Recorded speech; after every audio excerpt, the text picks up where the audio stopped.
સુરતમાં civil hospital વારંવાર કોઈને કોઈ વિવાદમાં સપડાય છે, ત્યારે વધુ એક નવો કિસ્સો સુરત સિવિલનો બહાર આવ્યો છે।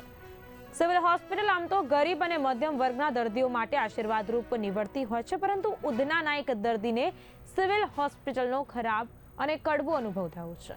ઇમરજન્સીમાં સારવાર લેવા આવેલા દર્દીને 1 કલાકથી વધુ સમય સુધી સારવાર ન મળતા અન્ય હોસ્પિટલમાં ખસેડવામાં આવ્યા।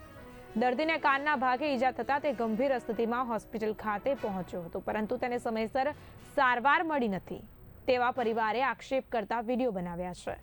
દર્દીના સંબંધીએ દર્દીને ખભે ઉચકીને જતા દ્રશ્યો વાયરલ થયા છે। સાથે જ સિવિલ હોસ્પિટલની અનેક પ્રકારની સુવિધાઓ અને વ્યવસ્થાઓ સામે પ્રશ્ન ઉઠી રહ્યા છે। જે ગરીબ શ્રમિક પરિવાર એના પિતાની સારવાર માટે સિવિલ હોસ્પિટલ આવ્યો હોય એને સંતોષકારક સારવાર ના મળી અને બિચારો ભારે હૃદય એના બાપને એના પિતાને એના ખભા પર ઉચકીને બે ભાઈઓ જ્યારે બીજી અન્ય હોસ્પિટલમાં લઈ જાય છે કે એને સિવિલનો માનવતા વિહીન સ્ટાફ સ્ટ્રેચર પણ આપી શકતો નથી। કોઈ સ્ટાફ જોઈ પણ નથી શકતો કે આ વ્યક્તિ આવી રીતે સ્ટ્રેચર વગર જઈ રહ્યો છે, એમ્બ્યુલન્સ વગર જઈ રહ્યો છે, કે આની માનવતાના હિસાબે પણ વ્યવસ્થા કરવી જોઈએ। પરંતુ સિવિલ હોસ્પિટલનો તંત્ર સાવ કથળી ગયો છે, રેડિયાળ તંત્ર બની ગયો છે। આ એનો ઉત્તમ દાખલો છે। હું તો સરકારશ્રીને વધુ અપીલ કરું છું કે સુરત સિવિલ હોસ્પિટલ એ ગરીબ શ્રમિક પરિવારોની જીવાદોરી છે।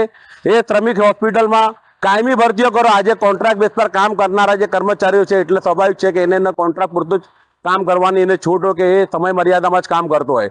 કાયમી કર્મચારીઓ નથી કે જે એક માનવતાના હિસાબે કામગીરી કરી શકે। આ એનું પણ પરિણામ હોઈ શકે।